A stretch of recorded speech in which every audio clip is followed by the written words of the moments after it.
Hello, my name is Heike Philp. I'm Managing Director of LANCELOT School, and I have the pleasure of talking you through the concept of a virtual language travel. And I'm choosing for that a presentation format called Pecha Kucha, which allows me 20 slides auto-advancing every 20 seconds. So, less than 7 minutes I have to explain our background.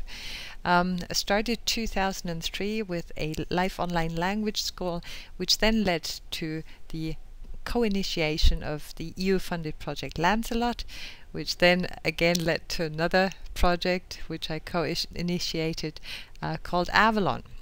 So, back to real language travel. The concept of real language travel is that you travel to learn a language where it is spoken. So you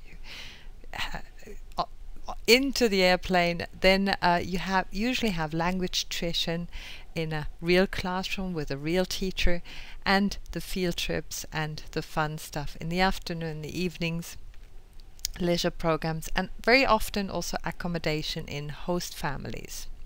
Now that's about the most exciting way of learning a language, and don't we just love it if we can afford it, if we have the time or the money. So virtual language travel, is it possible to replicate this concept of total immersion? And I can say now, yes it is, thanks to synchronous internet communication technology. So it's only recently become possible, and this is what the presentation is all about.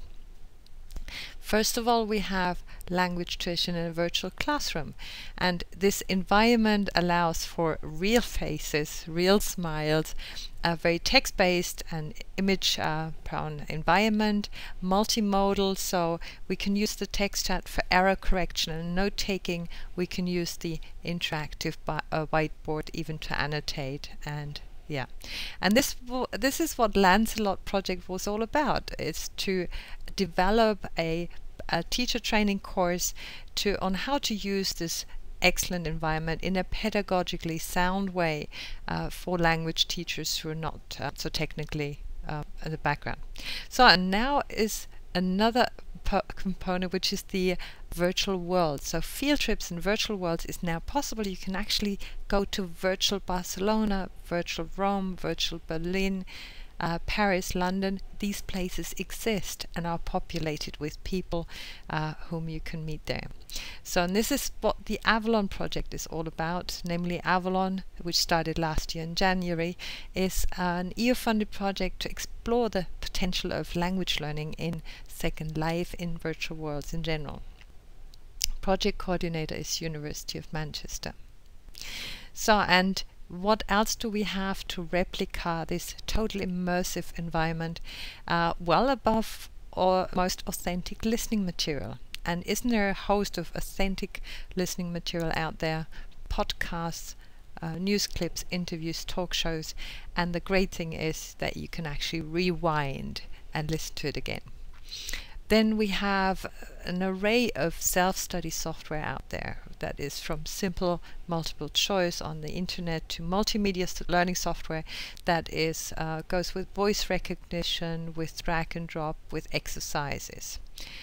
The fascinating thing here is for a teacher is that we can actually see the student's progress as he's studying. If he's studying, we can even see whether he's studying. A reporting mechanism is possible that never has been taken before. Well, where can you do that in a real language travel situation? Then what we can also provide to our students are tools that help them in their progress with vocabulary trainers, dictionaries, online dictionaries, essential something like pinyin converters for Chinese.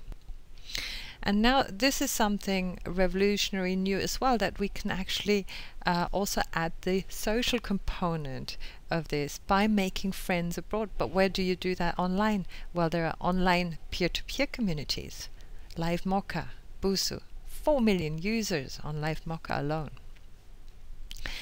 We know about the potential of discussion forums, but these days people discuss about anything. They discuss films, they discuss music, they discuss products, they evaluate products, they write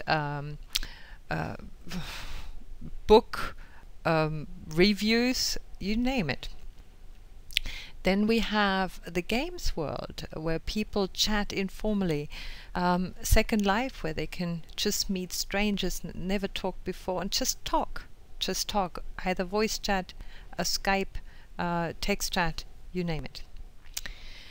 Then we have, of course, Twitter, Facebook, these online communities where you can meet people and you can actually meet them through friends. So there's a certain measure of security involved there as well when you start conversing with somebody about private issues informally. Online events, again, something that's never happened before. Ustream, along with Twitter, Le Web is one of the conferences that 2,500 people watched the Ustream online whilst talking on Twitter about the program. We did a virtual conference that was attended by hundreds of people live online. Now these events only recently become possible.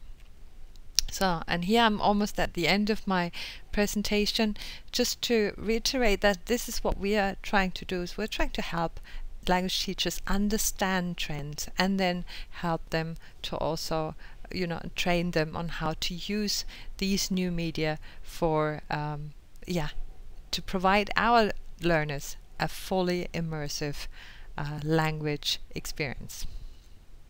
Thank you for listening.